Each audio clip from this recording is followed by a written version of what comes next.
Good evening and welcome everyone to the 12th annual ABC House Celebrate Hope fundraising and awareness event.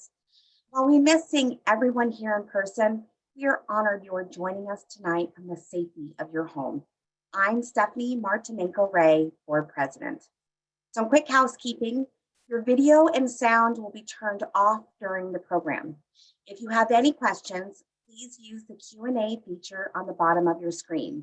Hover over your mouse and then you'll see it. Questions will be answered during a special Q&A session at the end.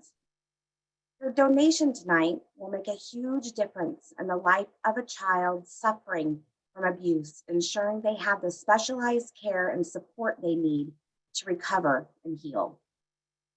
Right now, your support is more important than ever.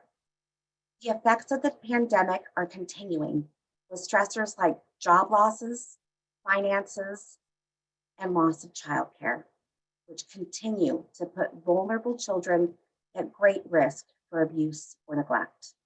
Your donation tonight will help increasing numbers of children receive comprehensive abuse assessment and support services by ABC House child abuse experts and professionals. Your giving will give a child the best chance to heal, recover, and thrive. There is no better investment. To make a donation, go to the web address shown on your screen, abchouse.org/donate. It's not possible to click on the link on the screen, so you will need to type the address in a new window or a different device, or you can click on the link in the chat. Thank you so much for your donation. We will be updating our total donations received throughout the evening. Before tonight, we have already raised $18,845.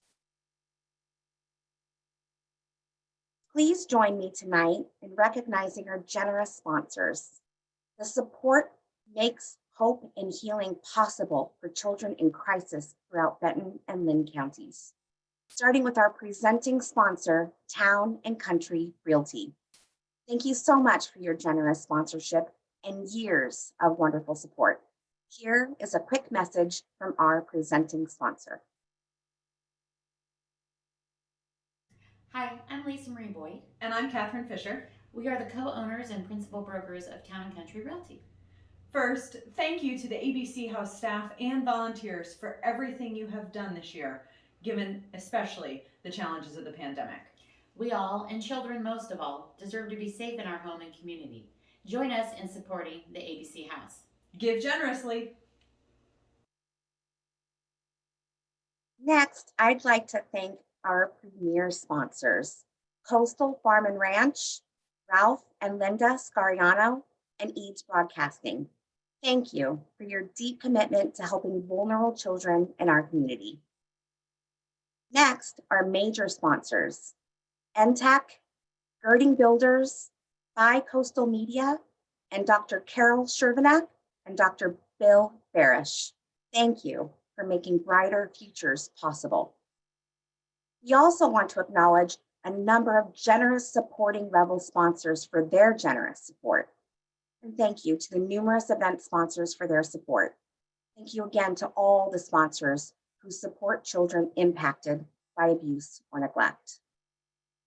I'm so pleased to join you tonight in support of ABC House, especially during this month of April, which is National Child Abuse Prevention Month. I support this organization because ABC House provides support and services to children after unimaginable trauma. I was lucky enough to have a best friend of about 35 years. For the sake of her privacy, I'm going to refer to her as Rachel. Growing up, Rachel has been one of my greatest treasures. One could never imagine the lifetime of friendship that one would endure from a single moment on a warm summer day walking through the neighborhood. Our moms stopped to chat, we introduced ourselves, and the rest is history. Childhood innocence is a beautiful thing. Rachel was about 4 when we met, and as most working parents know, Childcare was an essential part of their working lives. Rachel's caretaker was a man the family knew and trusted, but that trust was dissolved when allegations surfaced that he was sexually abusing multiple children in the group, Rachel included. At such a young age, I had no idea of the details and only vaguely understood that something bad had happened to Rachel. Rachel's abuser was convicted and put into prison, where he eventually died. But his hold on Rachel continued. The abuse would affect her for the rest of her life. We grew up, we grew from young children to teens to young adults, and now as middle aged women. It's throughout these years where I've seen the effects of her abuse take parts of her life that most look at fondly and with great memories. Rather than excitement over new love, new feelings, and growing wisdom, each moment brought back a flood of emotion where she questioned whether those feelings were good, bad, or what to feel at all. Her first boyfriends, her first kiss, her first intimacy. Every one of these milestones created a multitude of emotions. Feelings of anger for wanting to experience them with excitement, but instead experiencing pain and fear, remembering things no child should ever have to think about. As adults, we are all now blessed with children of our own. We are fierce protectors of our children, as most parents are. But Rachel looks at life with children differently. She doesn't send her children to childcare. There are parks in her hometown that she avoids. As all parents worry about their children, she worries with an intensity that terrifies her to her core. Although Rachel received ample counseling at the care of her loving parents, I often wonder how things would have been different for Rachel if ABC House had been there during her time of abuse. It's because of Rachel that I am committed to ensuring that children who suffer from abuse are provided the care and support they need to heal. All children deserve to be children. This is why I support ABC House. I hope you will join me tonight in the support of children who are right now facing the scariest time of their young lives. Please make your donation now by going to www.abchouse.org/donate. Each year during the Celebrate Hope event, we honor those who have shown outstanding support for the hundreds of children who enter ABC House's doors each year with the Community Partner Awards presentation. This year, awards presentations were captured on video. Take a look.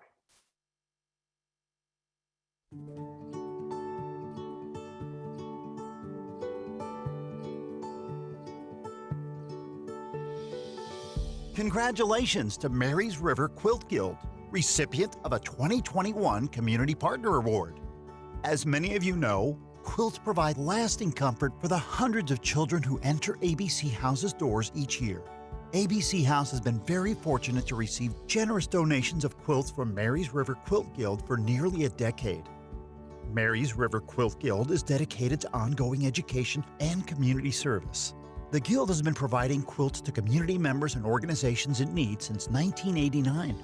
Please join us in congratulating all the members of Mary's River Quilt Guild for providing comfort, security, and love to Benton and Linn County children in crisis. Our next award is for outstanding support from a business. Central Willamette Credit Union's success is built by a team of professionals who truly care deeply about their community. Their caring shows whenever they call ABC House to ask how they can help.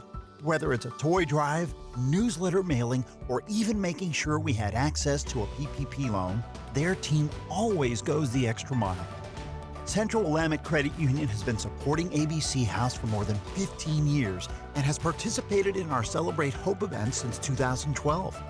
Congratulations to the entire Central Willamette Credit Union team for being a recipient of a 2021 Community Partner Award. This year, we are pleased to present the Outstanding Volunteer Award to Kaylee Stahl. Kaylee came to ABC House as a Human Development Family Sciences intern from OSU. During her 2 internships with us, she supported children and families during their child abuse assessment appointments and assisted in our forensic interviews, among many other projects. After completing her internships, she stayed on at ABC House as a volunteer to help reinvigorate our volunteer program post-COVID and train new interns and even help with our Holly Jolly 5K. No matter what we asked of her, Kaylee was always up for the next challenge and approached each task with a dedication to servicing others that shine through. Congratulations, Kaylee. Lastly, we present our highest honor, our Distinguished Service Award, to Will Tucker. Will has demonstrated an exceptional level of commitment to the mission of ABC House. Not only has he provided financial support, but he has given much of his time and effort to benefit the children we serve. As both a county commissioner and a friend, Will always checked in to find out what was needed and then worked hard to make it happen. Whether it was traffic cones for an ABC House event, a potential new funding source, or even N95 masks when COVID hit hard last spring. For years, Will was an organizer and an event volunteer for one of ABC House's most popular fundraisers, the now retired Runaway Pumpkin Half Marathon. During that time, he helped coordinate everything from traffic control to water station setup to trash pickup. Will and his wife Lynn are longtime ABC House supporters and have participated in the Celebrate Hope event for the last 12 years. We can't thank Will enough for the outstanding support he has shown for the Linn and Benton County children in crisis. Congratulations on receiving a richly deserved Distinguished Service Award.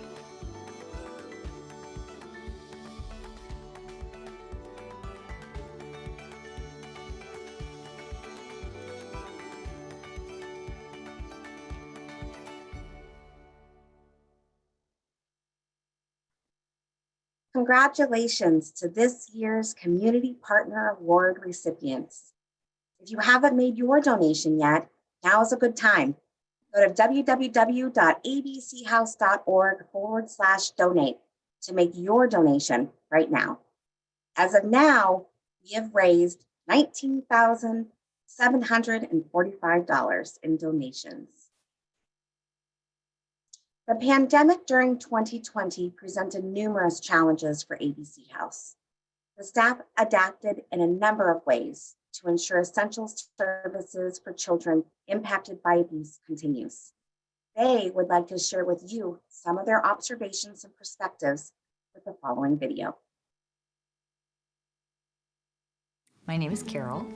I am the medical director at ABC House, so I'm a physician and I oversee all the medical department at ABC House. I have been here since 1997, so 24 years. This has been a real struggle this year for staff, trying to navigate how do we continue to work safely and still provide care in a timely way. We literally never stopped. We just continued to see patients, and the help of the community to get us PPE and other kinds of resources to be able to see patients safely was really helpful. I have to say that over this last year, the stress of isolation has resulted in us seeing more cases and more severe cases. At the same time, there has been less reporting by schools because schools have not had direct eyes on children. So when finally we are seeing whatever the maltreatment is that's occurring, it's oftentimes much more severe. The times that I think that really stick out in my head the most are just those times where a patient you see them just really struggling to have the courage to talk about things that have happened and to take a deep breath and just do it and talk about that, and just the relief they experience oftentimes afterwards to be able to share that and unburden themselves. I love the theme, United in Hope. That is very timely. It is just so clear to me that there are people, children in our case, that we are trying to help that are in really desperate need. It is really an honor to be able to be involved in that and to have the hope that something that we do can be therapeutic and can help them build up the resilience so that they can survive what they have experienced. My name is Ryan. I'm the clinical supervisor here at the trauma therapy program at the ABC House. The ABC House is the child advocacy center for the Linn and Benton County of Oregon.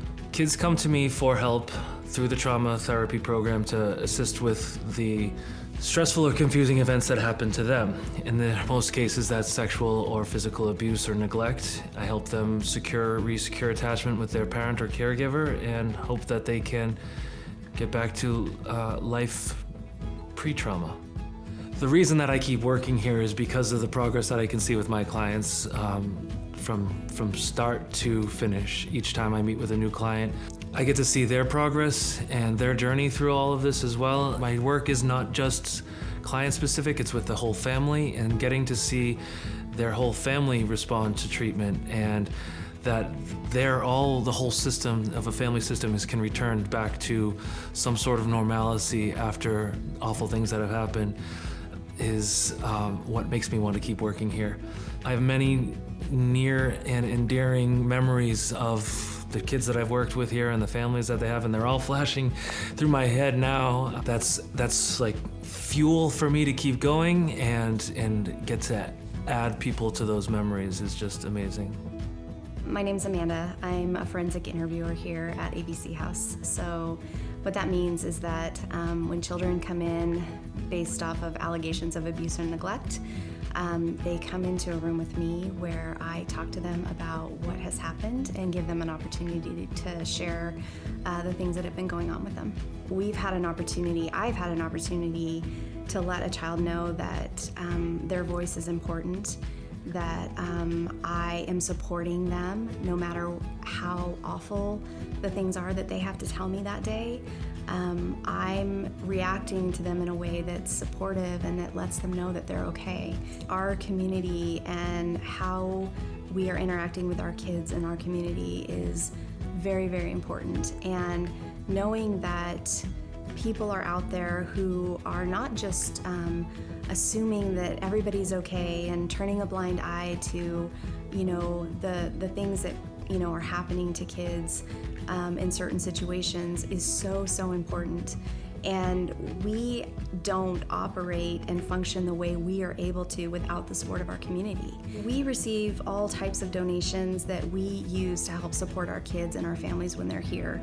And I can't tell you the amount of times that families have come in and been in need of sometimes just clothing for kids or other types of things, or a child comes in and they're so scared to be here and they're really upset about everything that's falling apart in their life, but they look on our bookshelf and we have these favorite books they just love to read. And so a lot of those things, most of those things are coming from donors. And so they make a difference in every experience the child has here. And each of those little things have an impact. So my name is Rebecca, and I'm the Community Prevention Coordinator here.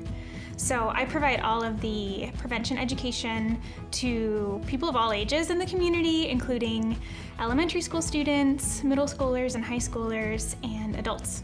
Yeah, well, the last year has definitely been a whirlwind, and we've sort of just rolled with it. But in terms of the prevention program, what happened almost immediately is we decided, hey, we cannot stop doing this prevention education, but we obviously can't do it in person, so we chose to do all of our trainings and presentations virtually. And so that's what we've been doing over the last year. I think United in Hope is a really great name for this specific event in this specific time, and thinking about survivors knowing that the community can come together regardless of our differences, that we can all agree that children deserve to be safe, and that we can all come together and provide safety for them. And we can all come together and say, okay, we're gonna stand together regardless of who we are, where we're coming from, and what our differences might be, each and every one of us can agree that children deserve to be safe and free from abuse and violence.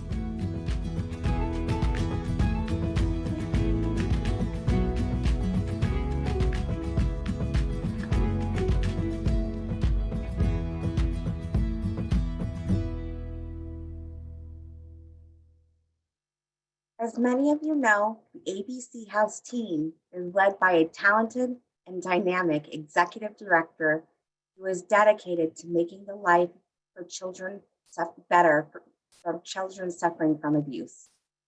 Please welcome Jenny Gilmore Robinson.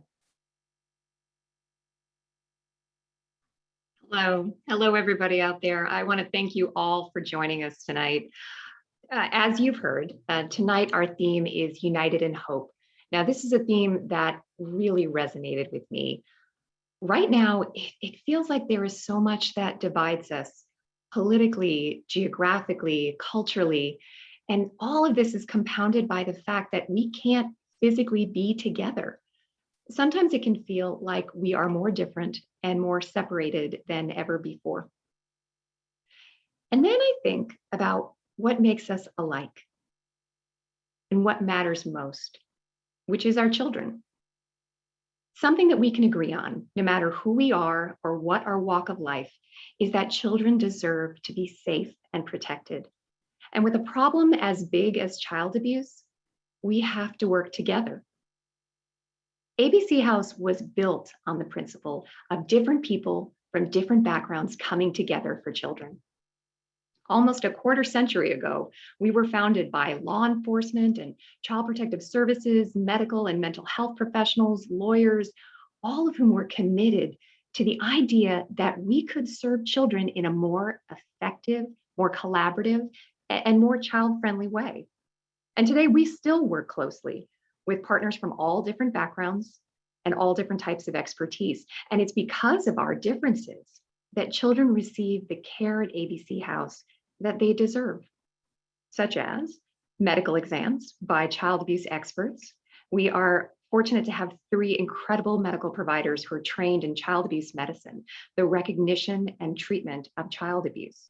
They not only do exams at ABC House, but they also provide after-hours medical consultations on an emergency basis for law enforcement, for DHS, and the medical community when a fast response is critical. Forensic interviews by specially trained interviewers whose role it is to talk to children in an age-appropriate way about what happened to them so that we can get the most accurate information possible in a way that's not scary or interrogating them or traumatizing them. Trauma counseling by very talented counselors who specialize in helping children and their families who have been impacted by abuse, that they can process what has happened to them and move forward. Family support and referrals by caring professionals who stay connected to the family for as long as they need us, no matter how long it takes. And finally, prevention education by ABC House staff and volunteers who train over 3,000 adults and youth every year to keep kids safer and hopefully stop abuse before it starts. And all of this work is done in partnership with law enforcement and DHS and medical and mental health partners and other youth-serving agencies and organizations in our community. That kind of unity is needed now more than ever. For most of us, 2020 presented challenges unlike any we have ever experienced. The stress and pressure that families felt was akin to the aftermath of an earthquake. Health issues, financial pressures, disruption of routines, being cut off from resources. For many children, home is not a safe place.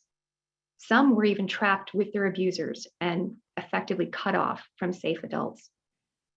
During this year, we saw children suffering from the most severe abuse and neglect that you can imagine, including witnessing domestic violence and parents who were struggling with substance abuse.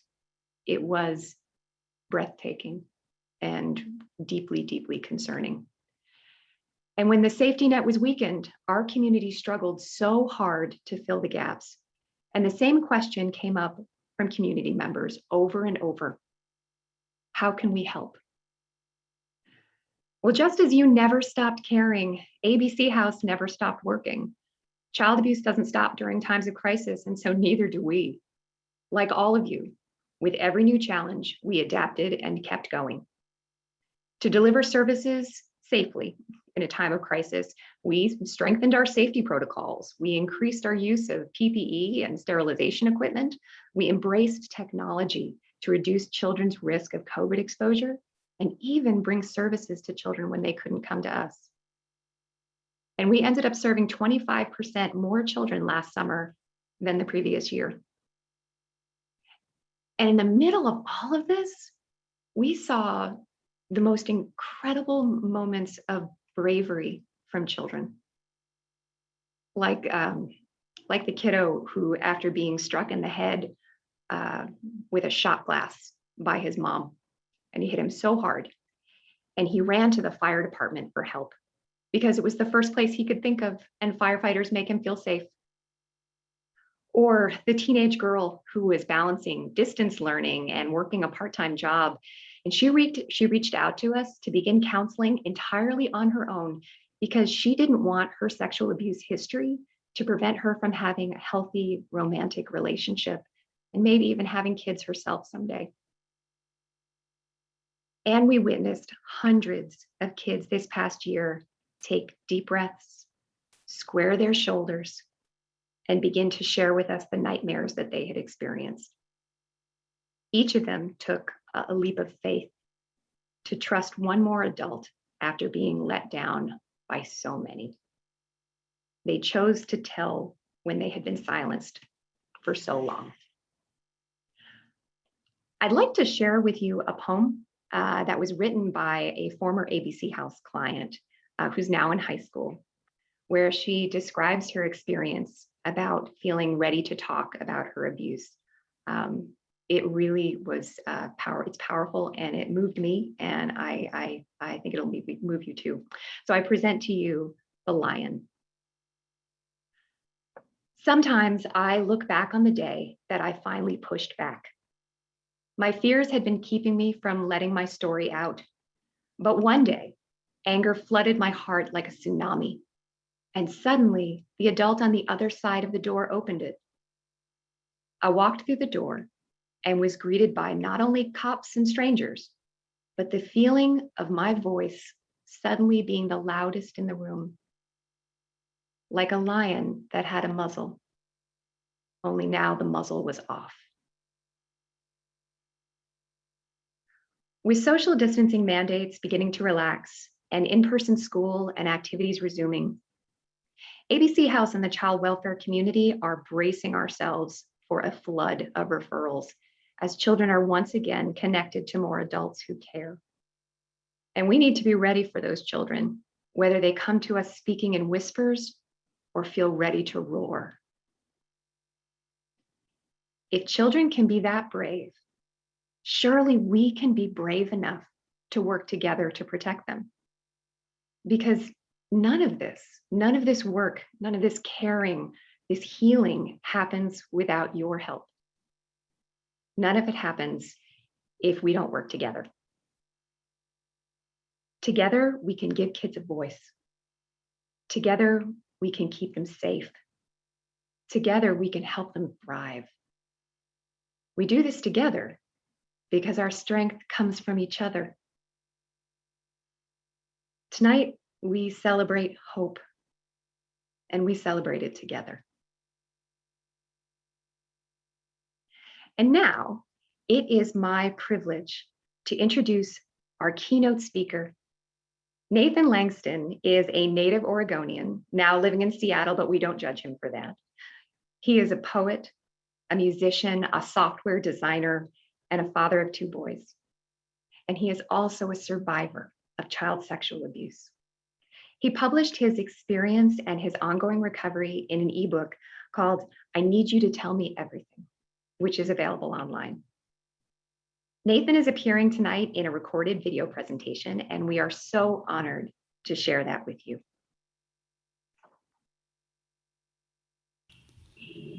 Ladies and gentlemen, it's an honor to have the privilege of speaking to you on a matter I once considered unspeakable. It's a heavy issue to discuss, but I'm comforted to be in the company of such generous and empathetic souls as yourself. And though this is often a monstrous topic, I can assure you that there are such surprising depths of hope and light to be discovered within if we address this subject honestly and directly. My name is Nathan, and I was sexually abused by my youth pastor between the ages of 10 and 14. And what was done to me was committed somewhere in the range of 40 to 80 times. As is often the case, my molester was not a stranger, but someone known intimately to my family and community. The devastation it caused to the trajectory of my life is difficult to measure. And when the abuse finally ended, I didn't report it for 7 years.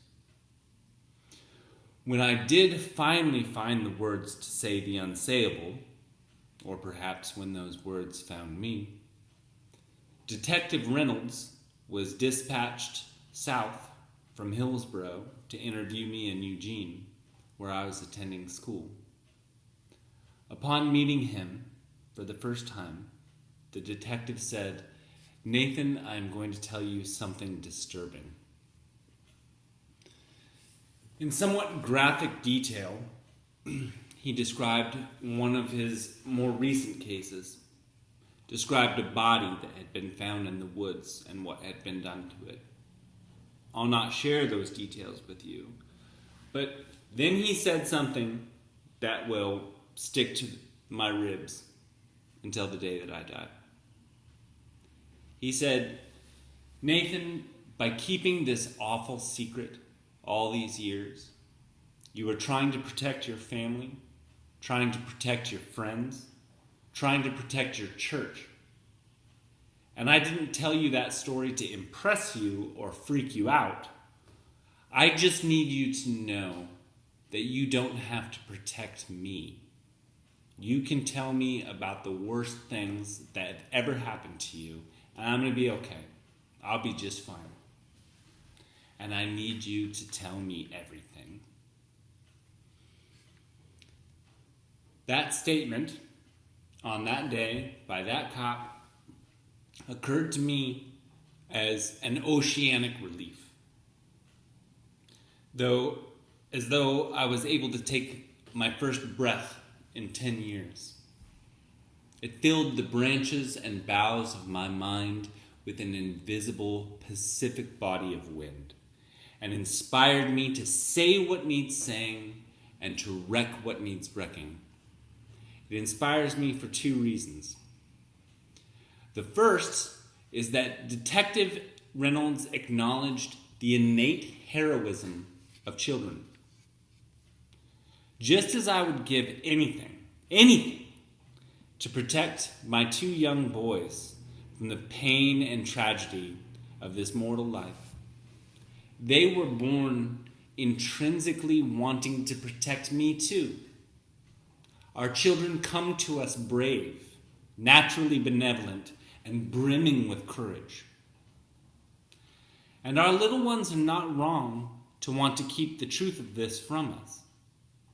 According to the CDC, sexual abuse may happen to 1 in 20 boys, though that may be as high as 1 in 6. For girls, that figure can be as high as 1 in 4. What are we even supposed to do with a statistic like that? Sometimes when I get on a bus, I count how many people get on and do the math. Where in our hearts can we find room enough to house such grief?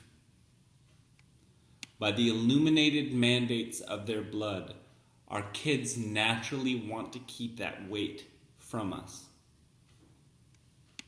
Over the course of 10 years or more, I managed to write a small book called I Need to Tell You Everything about my experiences that I published online for free.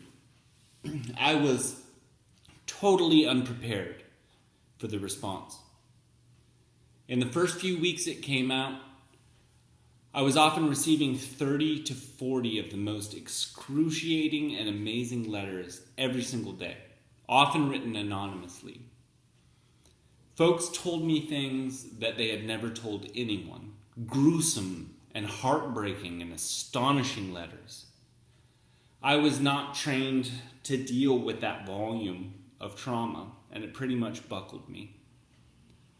But one of the letters seemed exceptionally telling. A woman told me about what had been done to her by an uncle. She never told her brother because she didn't want to break his heart. She didn't want him to have to deal with that knowledge. But finally, many years later, while sitting out by a fire with her brother, the words came to her and the Spirit took her. She told him what had happened. And her brother starts crying. And then he says that the same uncle had done the same thing to him, but that he had never told his sister because he had wanted to protect his sister from that knowledge. He hadn't wanted to break her heart. Neither of them had ever known what they had shared. It's like something out of O. Henry, the tragic comedy of how we try to protect the ones we love and how they try to protect us. The second reason that Detective Reynolds' little speech so impacted me was that I knew then that there were saintly adults in this world, imbued with the unearthly fortitude and psychological stamina to look true evil in the eye and endeavor to help best as they can. Many of these blessed souls are with us this evening. Funding their work is necessary, but a paltry substitute for the Main Street parades and public laurels that these heroines and heroes so richly deserve. Because if you believe that you could confront the trauma of child abuse on a daily basis, then you are a stronger person than me. Luckily for all of us, such shining spirits really do exist. And to me, that is astonishingly beautiful. To those of you watching who are servants for hurt children, to those of you committed to this often unbearable work, grinding it out unheralded and under-celebrated in the trenches of grief-stricken calamity, I wreathe you now in my own thankful tears and offer up continents of praise to your strength and kindness. Without exaggeration, you are blessed among us. And I know in my heart that you take this home with you, that after work, you go to sleep with this. Whatever we believe in, I pray that you are able to take care of yourselves as you metabolize the worst of the worst, and that you emerge each day aglow. But there are many more reasons to take heart when confronting the horrors of the abuse of children. For example, the plasticity of the human brain is a miracle. By which I mean this. The sexual abuse that I endured as a kid caused me what amounts to brain damage.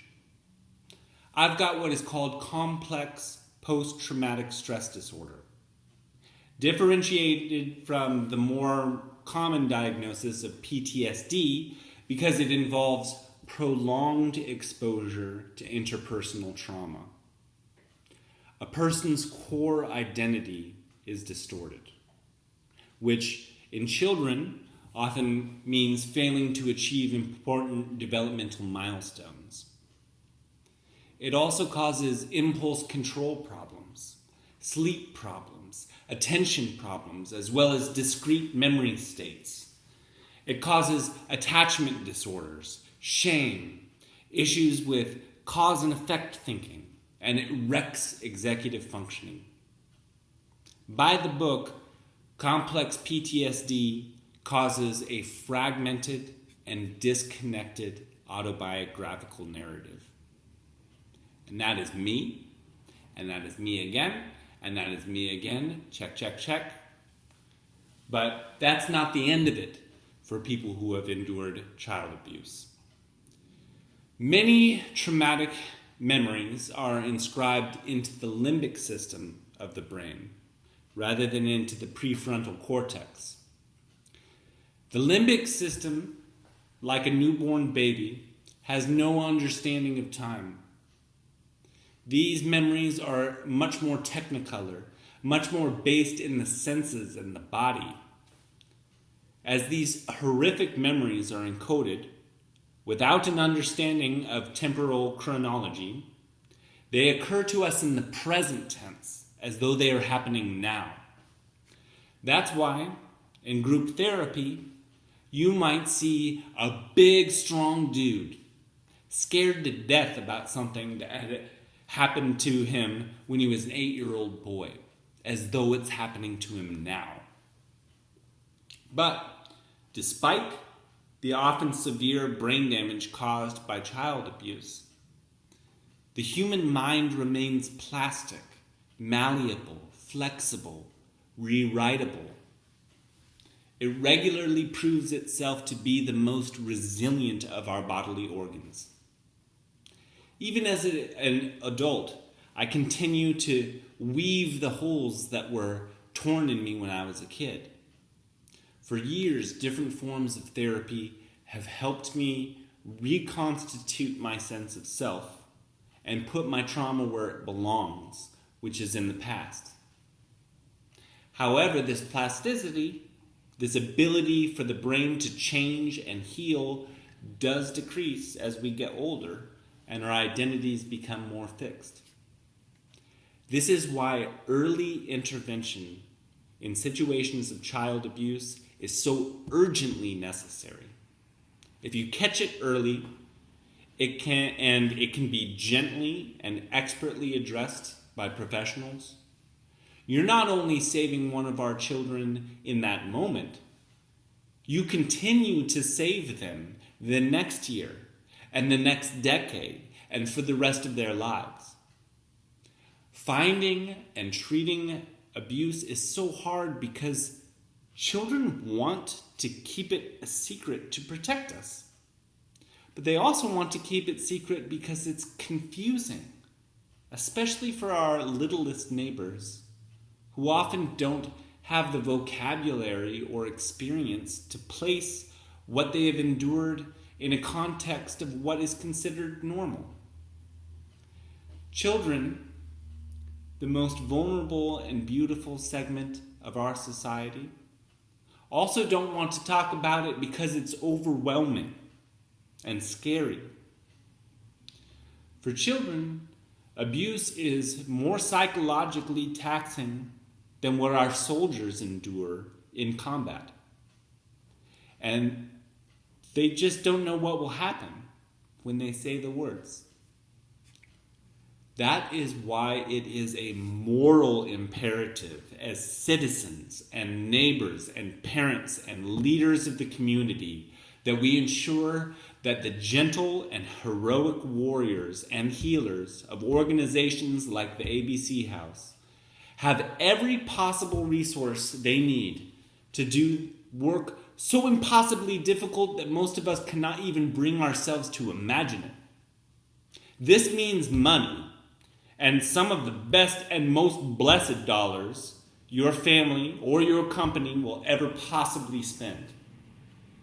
But this also means listening and learning, educating ourselves as protectors, and giving voice to what has previously been unspeakable. When it comes to confronting the vast magnitude of child abuse, the evil and the abomination of it, which is almost impossible to hold in the mind, the trick I used to get through writing my own story was to always return home to the little successes and the quiet triumphs. It is possible, even for children, to survive the very worst this life has to offer and to heal and to thrive. This physically abused girl will be restored and become a leader for us all. This sexually abused boy will find a dormant strength that will redefine what it means to be a man and to become a defender of our community. These neglected children in our neighborhoods, with their innate courage, will become the best of us if we can save them now. And I can guarantee you from personal experience that with your help, every last one of these children can be saved. I was originally scheduled to say these words to you in person almost 1 year ago. And this year has been hard on us all. But it has been hardest on those experiencing abuse. Being isolated and stuck in place has both exacerbated abusive behavior, but it has also made it less likely that children would come into contact with protectors and teachers and helpers who might notice that something was wrong. Let me assure you, as someone who has endured the worst of the worst, that the time to make a commitment and take action is now, right now. Dig deep. Find the compassion and generosity in your heart that is so desperately needed by the youngest and most beautiful among us. Tonight, before I recorded this, my eldest boy, who is 5 years old, asked me what I was writing. Well, son, Papa is writing a message to a bunch of good people about some very bad things that happened to him when he was little. I'm telling them that if we all work together, we can stop some other bad things from happening to other kids like you. And when kids get hurt, we can help them get better. And he says, like a superhero? And I say, yes, honey, like a superhero. I'm writing to superheroes. Now go build a spaceship with your Legos, because it's almost bedtime. I love you so much right now, buddy. And you'll probably never entirely know how much or why. Once again, it has been such a sublime and resplendent honor to have had the privilege of speaking with you. I know you'll do what's right. I know you'll take care of our children, which constitute the entirety of our future.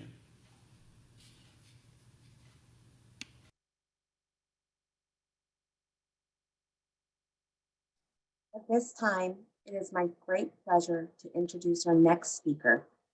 Please join me in welcoming ABC House Board Member Aileen Gardner. Good evening. Thank you so much for being here. It has been my honor to have been a part of ABC House for a number of years, initially helping on the Events and Planning Committee and then moving to board service.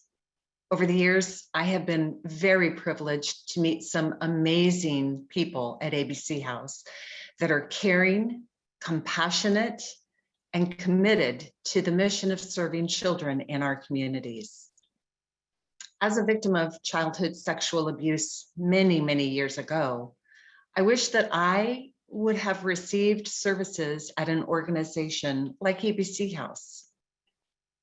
Getting specialized care and support helped me to navigate the pain and emotions I experienced would have gone a long way to help me heal and recover from trauma that was inflicted by a relative, someone that I trusted. As it was, I struggled with self-loathing, inappropriate behavior, and feeling like I wasn't good enough. Luckily, I was able to overcome these very negative and false thoughts and emotions, but it took many years. I know exactly how the children served at ABC House feel, and I know how it feels to finally heal.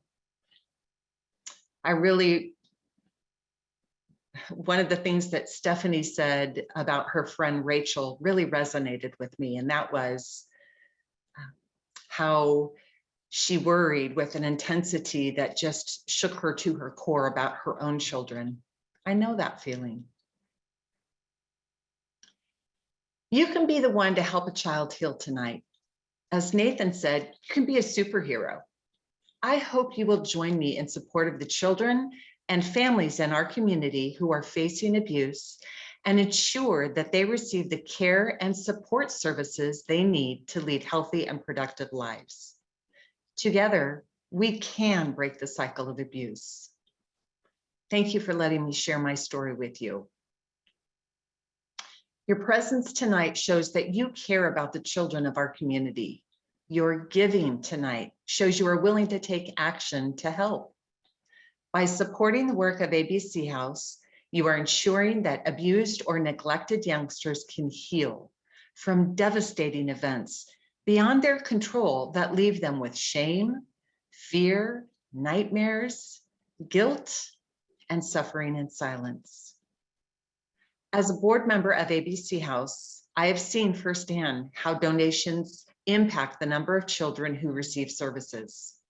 I hope that you will join me in ensuring specialized medical care, safety, and support is available for the hundreds of children who are impacted by abuse or neglect each year by making a very generous gift tonight.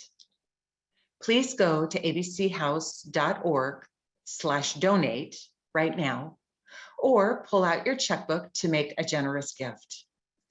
If you are already a monthly donor, there's nothing you need to do tonight, unless, of course, you'd like to increase your gift. If that's the case, please go to the link and enter your new monthly gift amount. I hope you accept my personal and deepest thanks for your giving tonight. I can tell you it means everything for the hundreds of children and families who enter the doors of ABC House each year. And now, as you complete your online donation, please join me in welcoming the West Albany High School Choir, led by Kate Caffarella, with a special virtual performance. Then, Stephanie will be back to finish out the evening. Thank you again.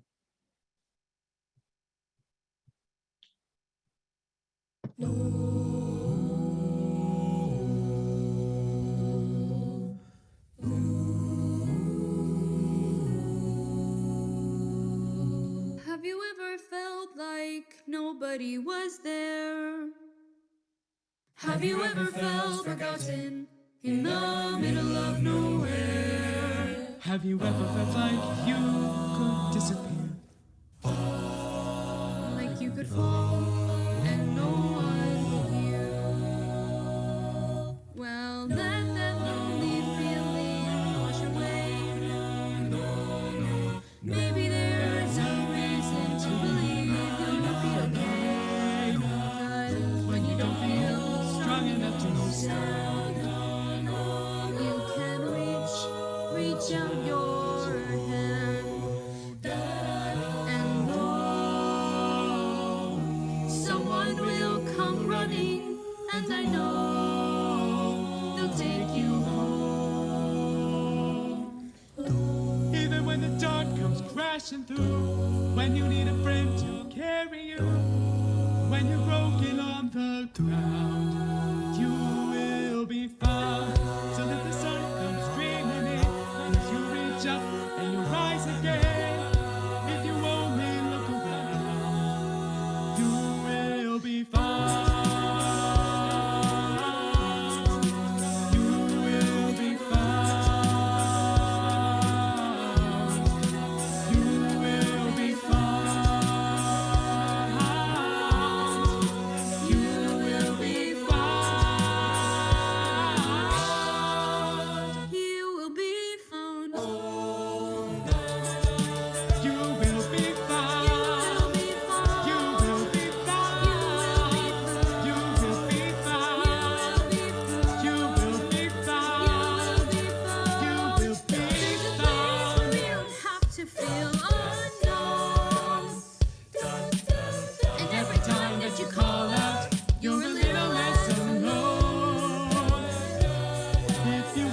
say the word. From across the silence, your voice is heard. And oh, someone will come running, and I know they'll take you home.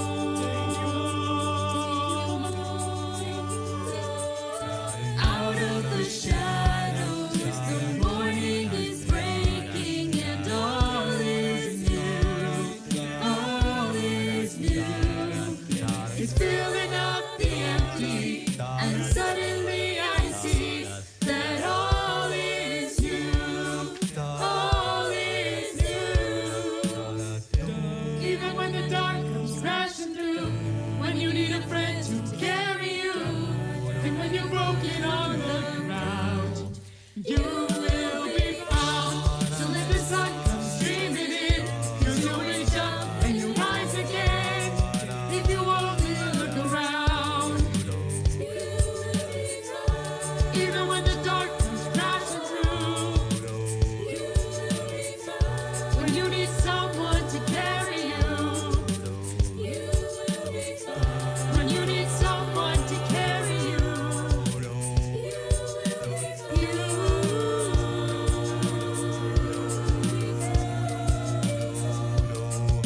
you will be found.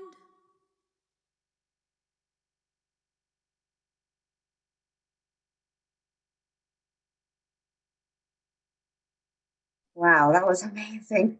They're so good. So far, we have raised a total with donations and sponsorships, $71,635. Thank you so much for everything that you've done tonight so far. Not too late to make your donation if you haven't yet. Please go to www.abchouse.org/donate. Thank you to everyone for gathering with us tonight, united in hope. We have 170 people at this virtual event joining together in the fight against child abuse. I want to give a huge shout out to Cypress Bistro, who provided the delicious celebration kits tonight, and Trey Kenyon Creative, who donated time and talent to putting together the pre-recorded videos for our program. This ends our program, but if you'd like to stay tuned for a Q&A after party to ask questions, please stay with us. Otherwise, thank you so much for joining us in support of vulnerable children in our community. Please stay on with us if you want to participate in the Q&A. We'll make it so you can turn on your camera, but don't be alarmed if you get bumped off for a couple seconds. Once you're back, turn on your camera and mic if you wish, and switch to gallery view so you can see everyone. If you're staying for the Q&A and have a question, please enter your question in the Q&A featured at the bottom of your screen. Here's Jenny, who will be answering your questions.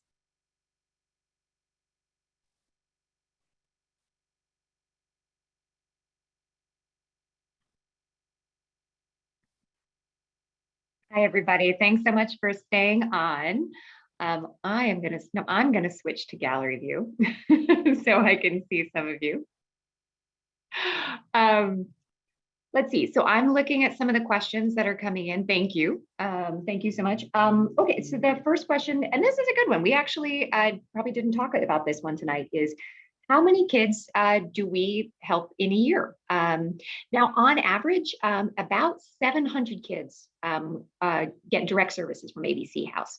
About half of those actually are getting services at ABC House, and the other half are kids who are getting care through emergency medical consultations. So things that happen, even in the middle of the night, on holidays, on weekends, and our doctors are really pretty amazing. And then the other thing that we should probably mention is how kids are impacted in other ways is by the 3,000 community members that we train every year, and more than half, usually roughly about 2,000 of those are kids. So we do student presentations, everything from elementary school kiddos all the way through high school. So altogether in a given year, about 2,700 kids get impacted by the work that we do here at ABC House. Hey, Jenny, I have another question that came in. How has COVID-19 impacted ABC House services? Wow. I want to say, how hasn't it impacted our services? Oh my heavens. You know, I would say, first and foremost, that after we got over being just terrified about how do we make sure that we continue to do good without doing any harm, it really forced us, and not just us, but other children's advocacy centers around the country, how to get innovative. And so we talked about things like PPE and really embracing sterilization equipment so that we could really minimize the impact of the virus inside our building. But the other things that we did, though, was really looking at how technology could help us do this work better. And that was everything from how our staff communicated with each other and could continue to work, especially when 3/4 of them were working from home. But also, how we communicate with our partners. Many of them were working from home. But most importantly, how we could reach kids and how we could support them. So, for example, for a big chunk of the year, our forensic interviewing, which normally is an interviewer and a child in a room together, in order to protect everybody's health and safety, many of those interviews were happening through what we call a teleforensic interview. So that's where the child would be in one interview room, the interviewer would be in another, and they'd be connected through secure video.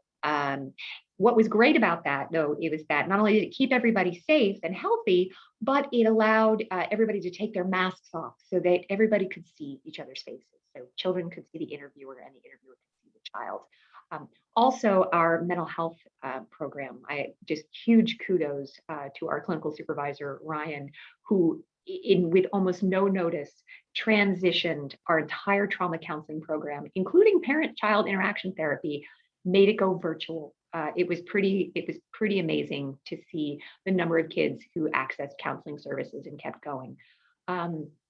And then lastly, as Rebecca mentioned in the video, all our prevention work, everything starting in March went virtual. So all these trainings that normally happen in person were happening online. And I'm still so amazed and grateful for all of the community members who, no matter what they were handling and carrying and distance learning and concerns about finances and health and safety, and yet they still showed up to these trainings to learn how they could keep the kids in their lives safer. So it was pretty impressive. So that's, I think, in a nutshell, big nutshell, what some of the biggest impacts that COVID happened on us. I guess the last thing I would say is, just like all of you, ABC House is made up of people. We're made up of people and people who are doing really hard work here, who also had families and had to struggle with things like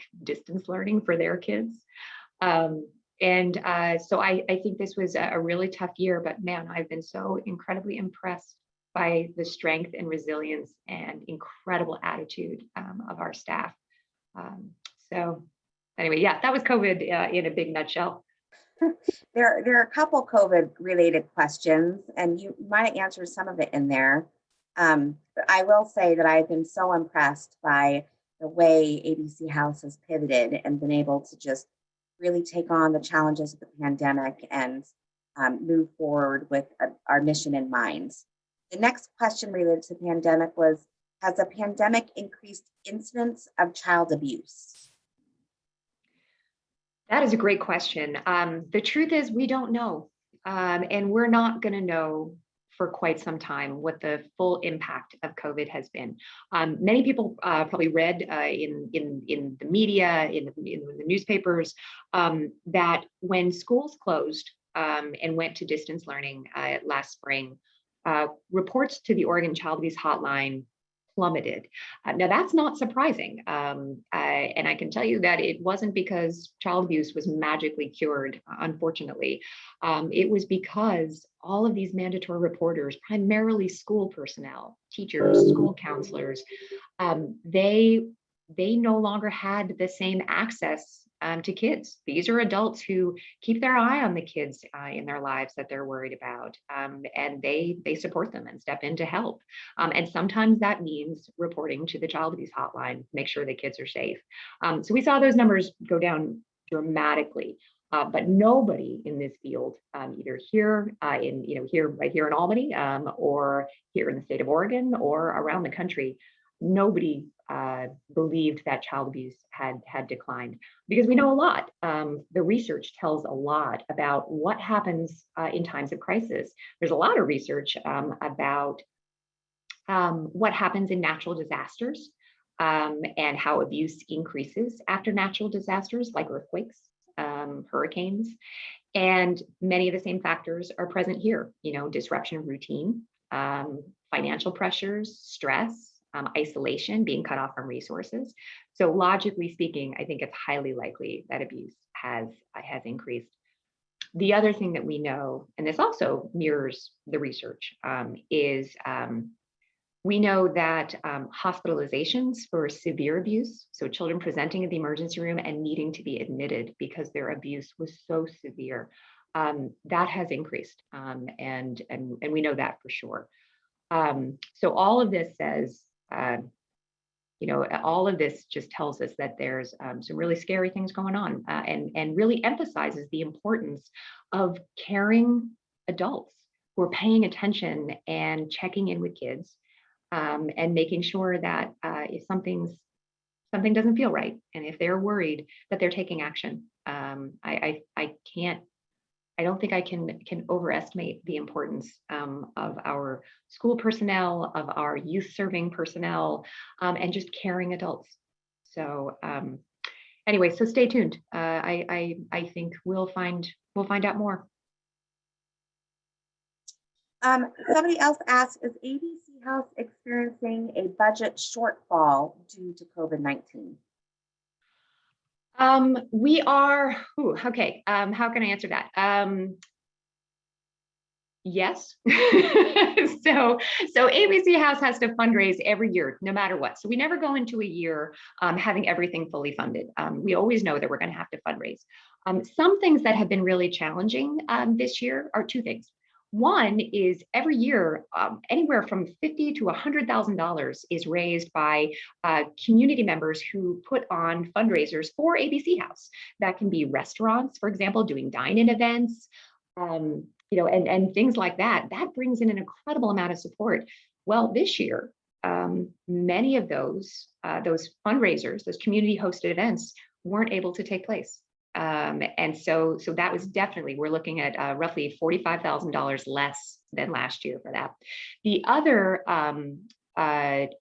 area that's really challenging is we had to be really careful, and are still being very careful, in terms of the number of children who are being served on site at a time.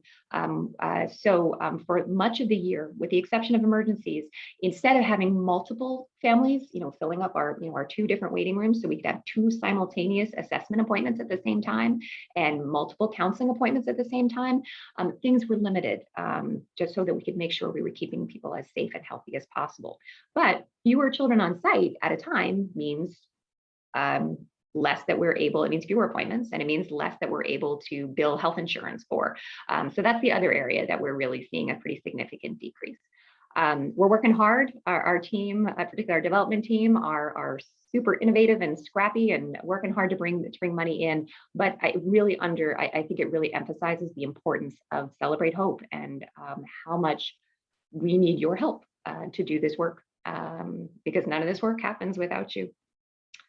Stephanie, I saw a question that Lynn Wiles has been so lovely and patient. She was the very first person who put the question, but she said, how many staff do you have currently?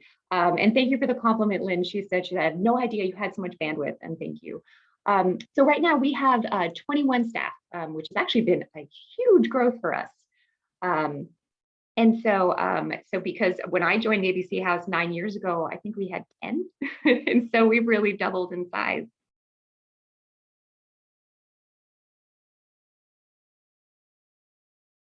Thanks for addressing that first one. Sorry, I missed it.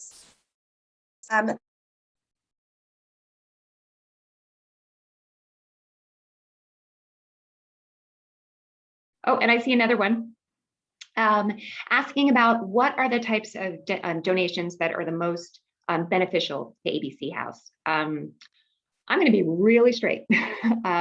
The most helpful donations are cash donations. Now, we're happy to get every type of donation we can, but cash is actually the most helpful because we can leverage that. Not only does it give us the flexibility to put that money where it will do the most good in the moment, but we can also use that money to leverage other donations. There's lots of foundations out there, for example, that they're not going to fund something. So they're not going to fund medical services or interviews or counseling or family support unless they know that the community is also supporting it. So when people give cash, it has two results. One is it's funding the work that we do and helping children, but it's also bringing in more dollars. So it's kind of the doubling the bang for your buck, so to speak. And there are, of course, other, not everybody is in a position to make a cash gift, and that is okay. We are grateful to have your support, however we can get it. And so in-kind donations, people donate snacks for kids to have during their appointment. They donate clothing for our clothing closet for kids who need to go home with different clothes on. And how could I forget the quilts? So many of you may know that every child who comes to ABC House, either for an assessment appointment or when they graduate counseling, they are gifted a quilt that has been handmade by a member of the community. And we've been doing that from the very beginning, 24 years. And I love this because quilts, they're like a hug that you can send kids out into the world with. It's just this concrete, but very soft concrete symbol that they matter and that their community cares about them. And actually, I'll tell you a story. Sorry, and then we can move on. I'll tell you a story. Not too long ago, I was talking to the parent of a former ABC House client who he had come here when he was a little boy. And over the years, his dad has checked in with me, and he would share throughout as his son was growing up, about how his son still had his quilt, and when he was in middle schooler and he'd, come down to the breakfast table, like with his Batman quilt around his shoulder and be grunting because, middle school boys, that's just what they do. And then high school, when he was running cross country and he'd go to away games and at night and it would get cold. And so on the bus, and so he'd bring the quilt on the bus. Anyway, more recently, what he shared with me is that his son was going to college and he brought his Batman quilt with him from ABC House. And I love that. I love that because it just is such a reminder that in the middle of all of the awfulness that children and families experience, they're having this incredibly positive moment here at ABC House, and that's what the quilts mean. So anyway, that's I just wanted to share that one. So any of you quilters out there, we love you, and please keep them coming. There's a really interesting question. I like it. Is ABC House inclusive? Yes. Oh, thank you. Thank you for asking this question. As organizations, we have to continue to do this work to make sure that we are serving all children and making all children and families feel welcome. So as an organization, we are continuing to do the work and do our homework so that we are serving particularly our most marginalized communities, but so that all children feel safe here. And a big part of how we do that is meeting every family where they are, figuratively speaking. It means making sure that our staff and our board are reflective of our community so that children and families can see themselves in the people who serve them. It means that families can be served in the language that they prefer. English is not everybody's most comfortable language. English isn't even the language for many people at all. So we make sure that we have bilingual, bicultural Spanish-speaking staff members, for example, and making sure that if there's a language need, for example, that we don't have represented on staff, we have interpreter services, and all of this is offered at absolutely no charge whatsoever to families. We want to make sure that they feel welcome and safe. Is there more work to do? Absolutely. Oh, this is going to be an ongoing journey for us. There's no finish line in terms of being inclusive. We all have to continue doing the work as the world and our community continues to evolve.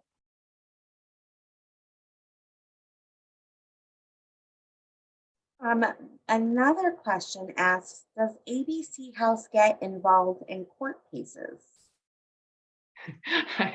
I'm sorry, I was going to make a bad joke, but I'm not sure if Dr. Sherbadak, our medical director, is still on, but I know she would join me in saying that that's one of the more stressful parts of the process. If you've never had to testify in court, I hope you never have to. Even as someone like me, who's a lawyer and is usually used to being on one side of counsel's table, I have had to testify, and it's a little bit stressful.